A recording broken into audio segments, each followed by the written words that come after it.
profeta Daniel, capítulo 2, do versículo 21 ao 23.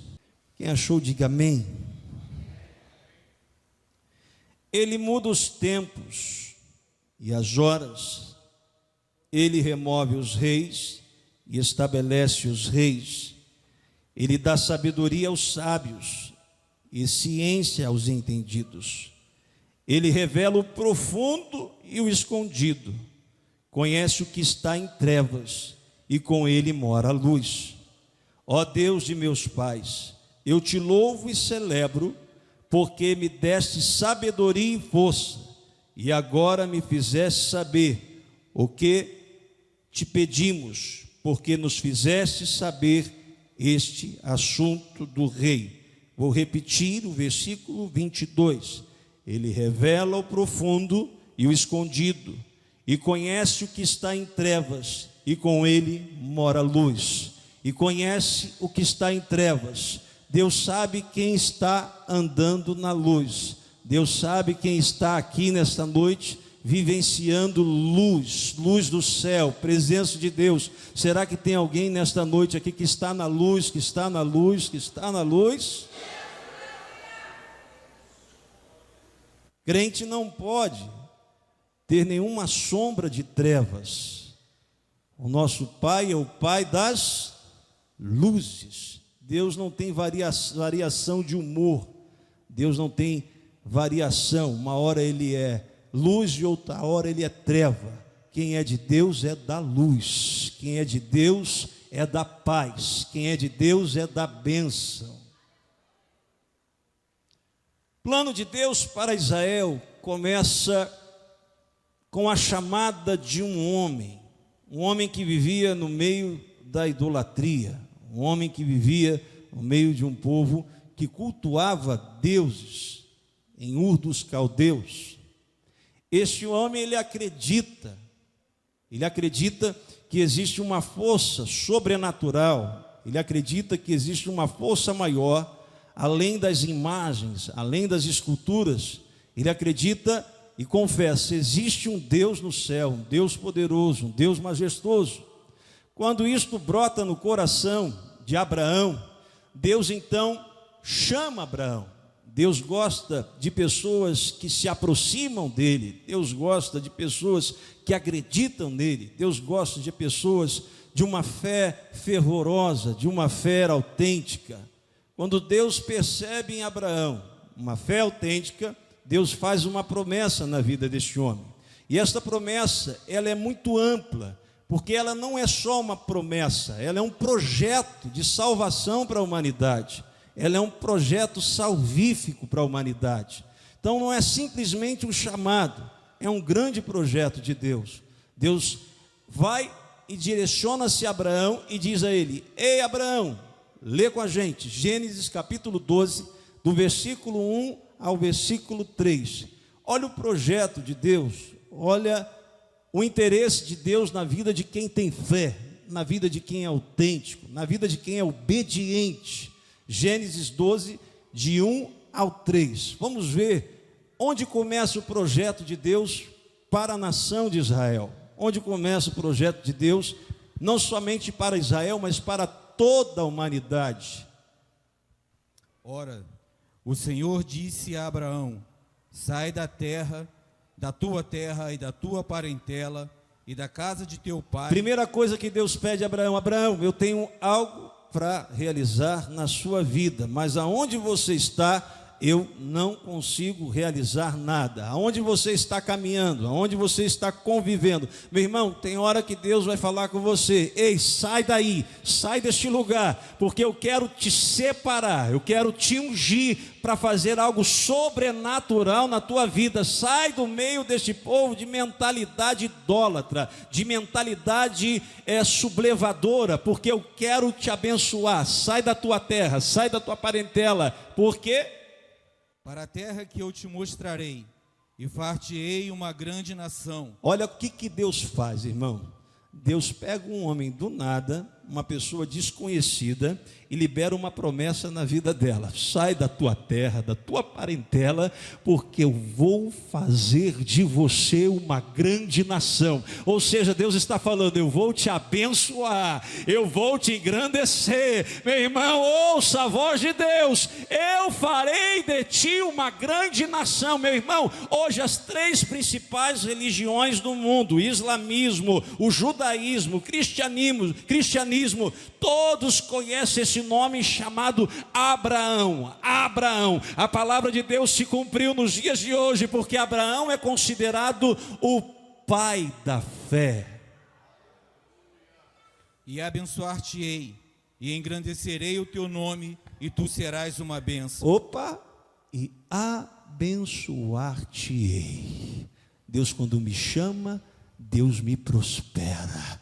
Deus, quando me chama, Deus me abençoa. Deus, quando me chama, Ele não me chama para eu me autopromover, para eu me auto-bendizer. Não, eu te abençoei, eu te prosperei. Agora eu quero que você seja uma bênção na vida do Paulo, uma bênção na vida do Ailton, uma bênção na vida do Rogério, uma bênção na vida do pastor Dorival, uma bênção na vida do pastor Joel, uma bênção na vida do Neuci, uma bênção na vida do Eli, uma bênção na vida da irmã. Meu irmão, Deus não te chamou para ser maldição. Deus quer que você seja bênção, bênção, bênção, bênção. Tem crente bênção aqui nessa noite? Crente bênção. E te engrandecerei. Não é porque eu busco ser grande, não é porque eu busco ser o maior, não é que eu busco ser o importante. Meu querido, se você obedecer a palavra de Deus, se você for obediente a Deus, diz a palavra de Deus que você não precisa querer ser grande, as bênçãos correrão atrás de você. Deus vai mandar tanta bênção, Deus vai mandar tanta coisa boa por causa da sua obediência. Engrandecerei o teu nome, e tu serás uma bênção, e abençoarei os que te abençoarem. Opa! Então, se eu sou bênção e alguém colabora comigo, se eu trabalho na obra de Deus para a promoção do reino de Deus, e alguém me ajuda a promover o reino de Deus, Deus olha assim: meu Deus, se você está ajudando esse abençoado a promover o reino de Deus, então eu vou te abençoar também, então eu vou te prosperar também, porque quem abençoa, quem está abençoando, vai ser abençoado. Quem abençoa, quem está fazendo a obra de Deus, vai ser engrandecido. Abençoarei aqueles que te abençoam, aqueles que cooperam, aqueles que obedecem, aqueles que fazem a minha vontade. Mas, olha o perigo: e amaldiçoarei os que te amaldiçoarem. Amaldiçoarei aqueles, em outras palavras, que te atrapalharem, aqueles que te diminuírem, aqueles que são pedra de tropeço. Você está entendendo a importância, irmão, de você ser uma bênção na vida do seu irmão, na vida do seu pastor, na vida das... Quem está entendendo essa palavra aqui nessa noite? Por isso que Deus disse a Samuel: meu filho, é melhor obedecer do que obedece. Não é tão simples, tão fácil. O abecedário da bênção é obedecer, obedecer, obedecer.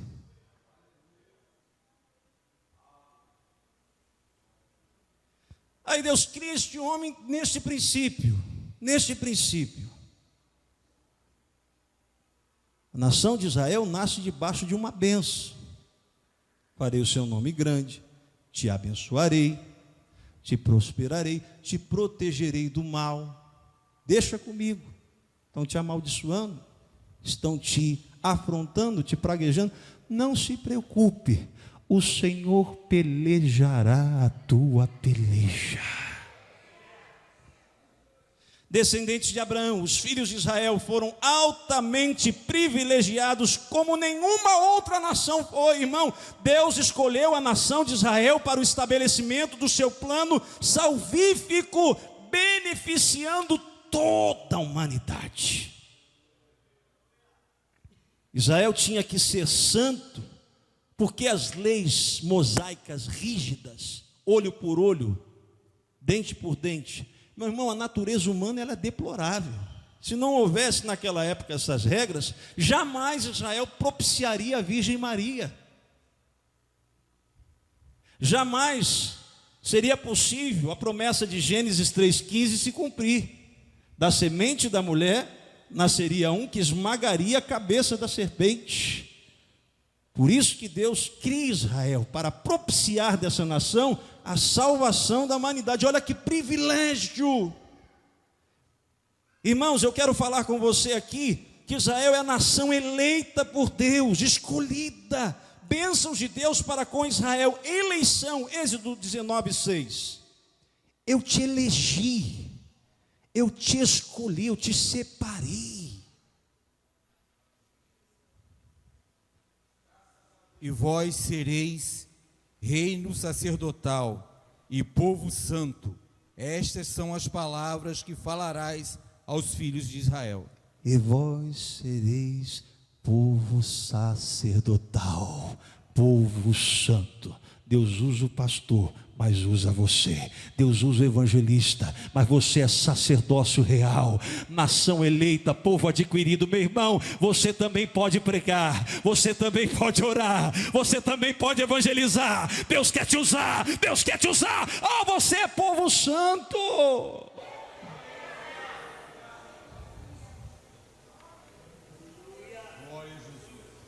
Deus outorgou a Israel 7 privilégios. Romanos capítulo 9, versículo 4 e versículo 5. 7 privilégios outorgados por Deus a uma nação. Deus, quando me chama, Deus me capacita, Deus me aparelha. Romanos capítulo 9, versículo 4 e versículo 5. Que são israelitas, dos quais é a adoção de filhos. Primeiro privilégio, eu e você, Israel nesse caso, somos filhos adotivos de Deus. Continua. E a glória e os concertos. Segundo privilégio. Olha, irmão, esse privilégio eu não abro mão. Segundo privilégio, a glória de Deus. A glória de Deus no monte. Aleluia, quantos gostam da glória? Quantos precisam da glória? Segundo privilégio, a glória de Deus. Moisés, quando estava no monte 40 dias, lá em Êxodo 33, 18, ele pede a Deus: rogo-te que me mostre a tua glória. Olha o que Deus fala com Moisés: farei passar toda a minha bondade diante de ti. Versículo 21, esteja sobre uma rocha. Crente que está sobre a rocha tem glória. Crente que vive na rocha vivencia a glória. Crente que está na rocha sente a glória. Crente que está na rocha tem a presença da glória. A rocha é Cristo, a rocha é Cristo, a rocha é Cristo. Tem crente na rocha, tem obreiro na rocha, tem músico na rocha. Crente na rocha tem presença de Deus. Glória a Jesus. É um crente firme e constante, pés na rocha. Quando eu estou na rocha, a Bíblia diz que o segredo do Senhor é para aquele que teme a Deus. Moisés, ele fica ali na rocha, na fresta. Deus fala com ele: Moisés, eu não posso revelar tudo para você, eu vou dar uma passadinha de costa, porque o que eu vou entregar para você é forte. O que eu vou entregar, meu irmão, que Deus vai entregar para você aqui nessa noite é forte, é forte. Quando Deus passa de costa, uma fresta da glória, Deus começa a revelar a Moisés o livro de Gênesis. No princípio criou Deus os céus e a terra era sem forma e vazia. esvazia, e o Espírito de Deus pairava, olha a glória, e Moisés foi escrevendo, Gênesis, Êxodo, Levítico, Números, Deuteronômio. Deus foi revelando, quanto mais eu busco, mais Deus revela, mais Deus se mostra, mais Deus aparece.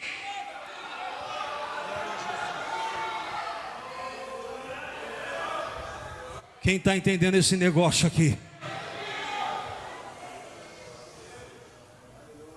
Glória a Deus. Deus passa e revela a Torá. Escreve. Já viu um pregador que ele tira da Bíblia algo maravilhoso? Intimidade com Deus. Já viu o pregador que você fica assim, meu Deus, como esse camarada tirou isso? A palavra rima. Quanto mais eu me esvazio, quanto mais eu desapareço, mais a glória de Deus me usa, mais a presença de Deus me usa, mais Deus revela.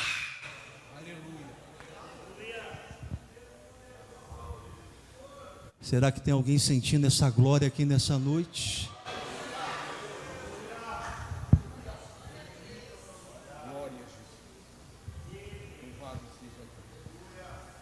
Continue, irmão. Depois da glória, a glória no monte, a glória no tabernáculo e a glória no templo.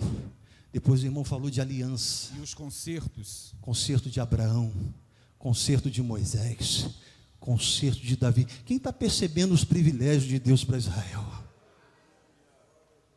Continua. E a lei, e o culto, e as promessas. E a lei,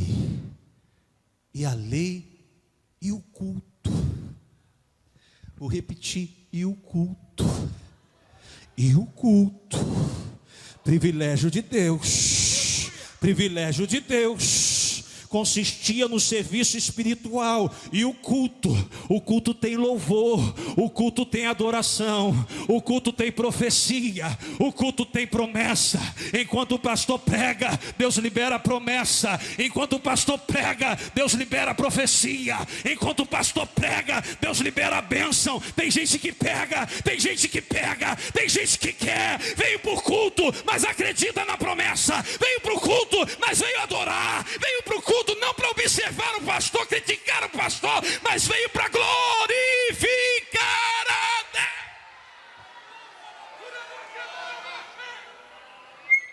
Deixa eu ver quem veio para o culto para adorar.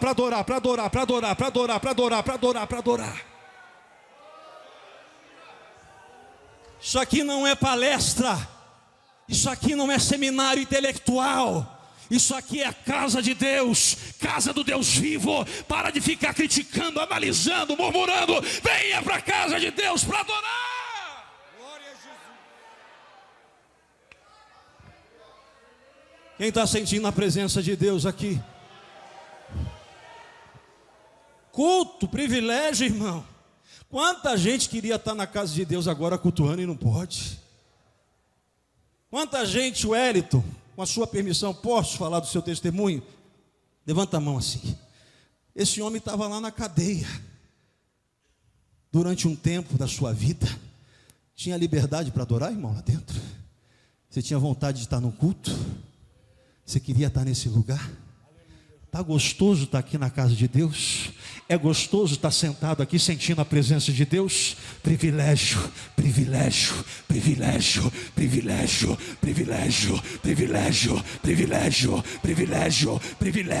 Eu te tiro do monturo e te coloco entre os príncipes. Eu te tiro do monturo e te coloco entre os príncipes. Eu te tiro do monturo e te coloco entre os príncipes. Privilégio. Valorize.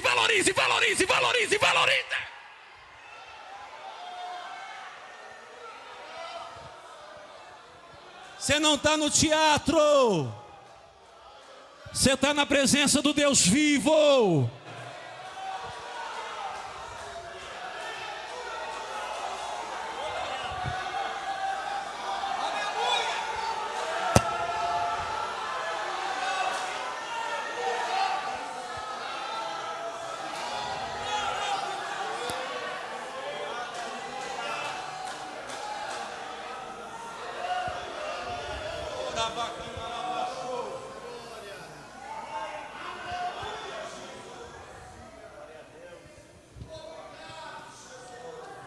privilégio, adoção, privilégio, glória, privilégio, culto, privilégio, aliança.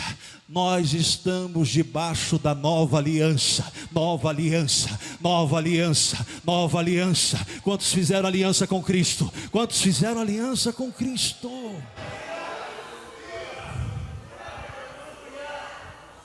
Nem todos têm essa consciência. Culto, promessa e Messias. Israel, estou dando Messias. Aleluia, Jesus. Glória a Deus. Glória a Jesus.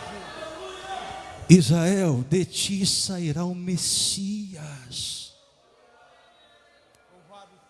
Irmão, eu acredito que Deus fica triste quando Ele olha para uma pessoa, ela não sabe nem o que ela está fazendo na igreja, não conhece princípios.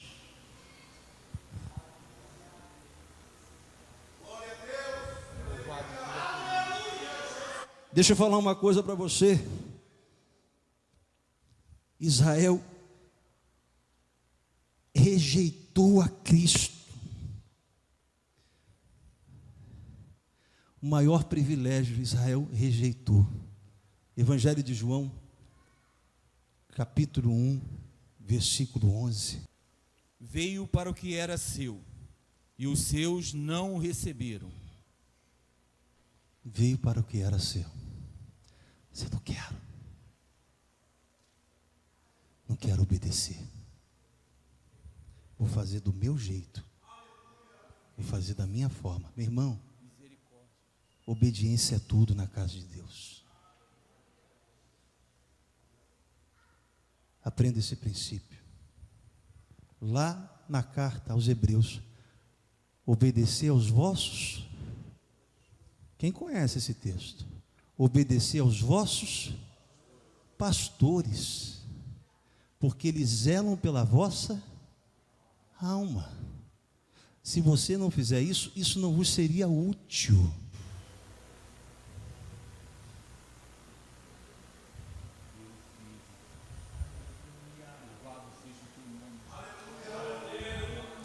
Consequências dessa rejeição. Vamos ver as consequências da gente rejeitar princípios.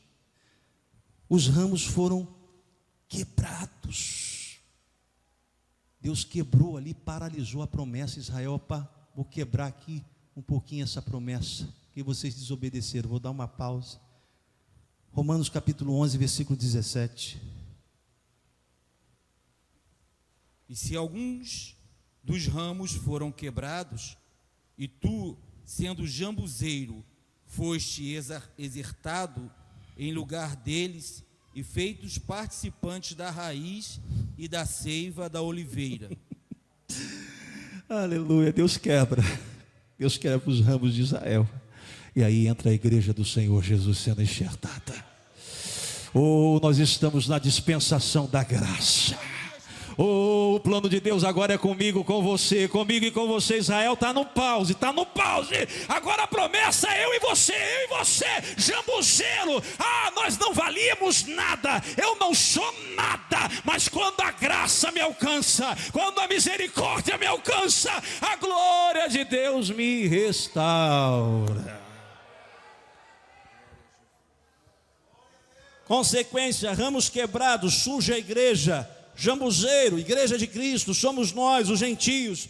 Segunda consequência, quando eu saio da promessa, eu vou me distanciando de Deus. Dispersão. Oséias 9:17. Segunda consequência, Israel é disperso. No ano 70 depois de Cristo, o general romano invade Jerusalém, destrói a cidade, e os judeus são espalhados por todo o mundo. O meu Deus os rejeitará, porque não ouvem, e desocupados andarão entre as nações. Desocupados andarão entre as nações. No Holocausto, por isso que você viu a perseguição aos judeus na Alemanha. Esse povo é tão abençoado, mesmo disperso, que quando Hitler olhou para os judeus, ele ficou com medo. A pessoa, quando está com medo, uma das formas dela reagir é o ataque. Quando ela está insegura, foi o que o Hitler foi o que o Hitler fez. Ele olhou para Israel: esse povo é muito forte, esse povo é muito poderoso, eu tenho que matar os judeus, eu tenho que acabar com essa raça. Meu irmão, não adianta tentar matar servo de Deus. Quanto mais se persegue a igreja, mais ela cresce. Quanto mais se persegue o povo de Deus, mais ele cresce. Igreja é igual omelete: quanto mais bate, mais cresce. Quanto mais bate, mais cresce. Crente fiel é assim: quanto mais perseguido, mais Deus vai lhe aumentando.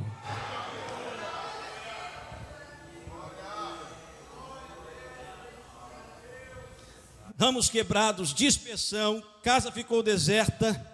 E eu finalizo aqui. Pastor, acabou? Não, irmão. Deus ainda tem um plano para Israel. Olha o relógio de Deus agora. Olha o relógio de Deus. Quer ver como é que o arrebatamento está pertinho? Está mais próximo do que você imagina. Olha Deus abrindo a nossa mente agora. Olha Deus rasgando o véu para você entender melhor esse negócio. Mateus 24, do 32 ao 34. Olha o que Deus promete para Israel: vocês estão dispersos, vocês estão longe, mas eu vou reerguer novamente, eu vou te levantar novamente, ou eu vou trazer você de volta.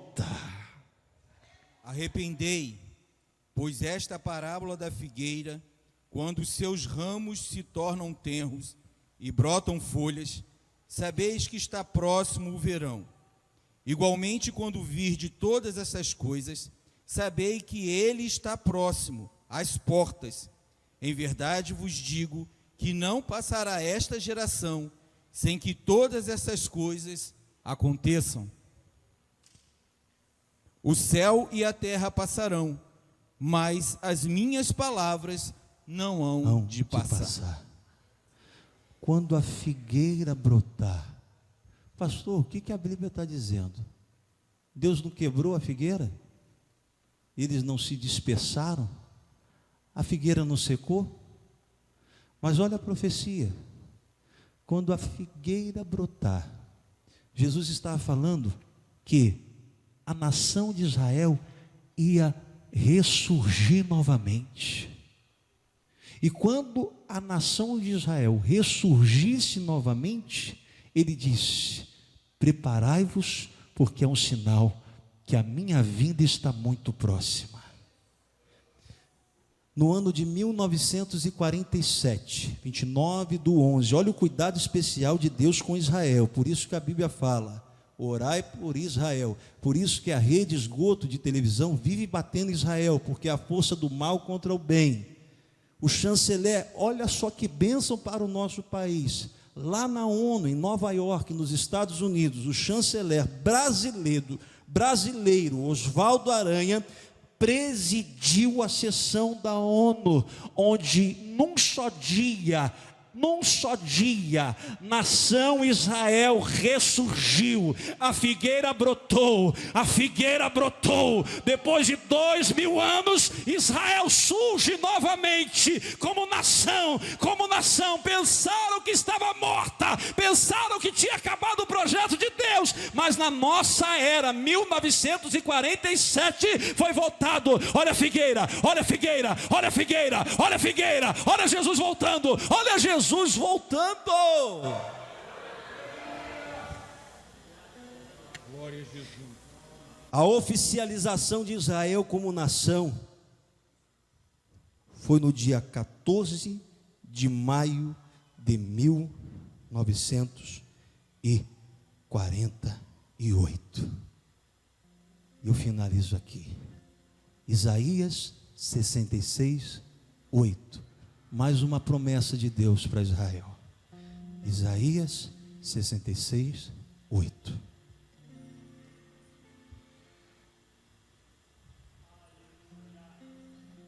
Quem jamais ouviu tal coisa? Quem viu coisas semelhantes?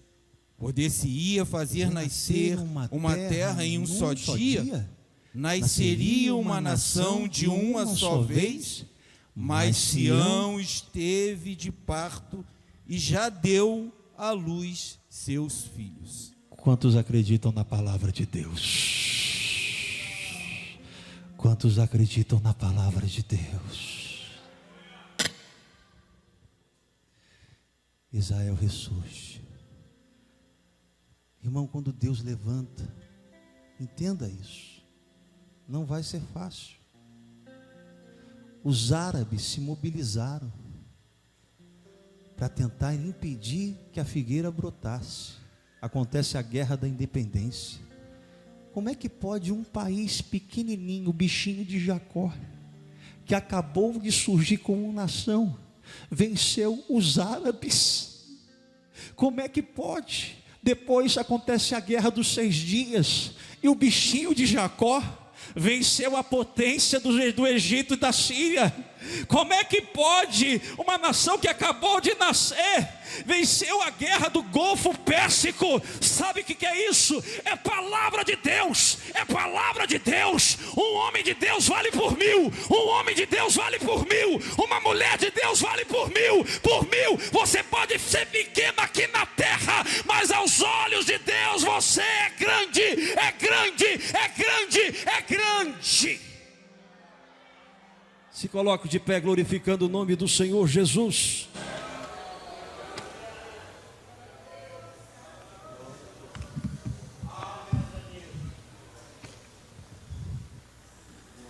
Jesus está voltando.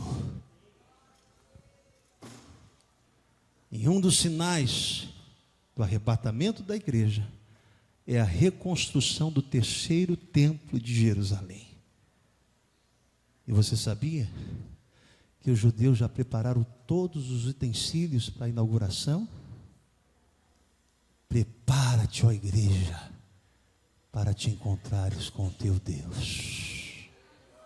A igreja não está aqui à toa, a esmos, não. A gente tem um plano muito bem definido. E quem nos orienta é o Espírito Santo de Deus. É Ele que dirige a igreja. É Ele que orienta o pastor. É Ele que orienta os obreiros em cada gesto, em cada atitude.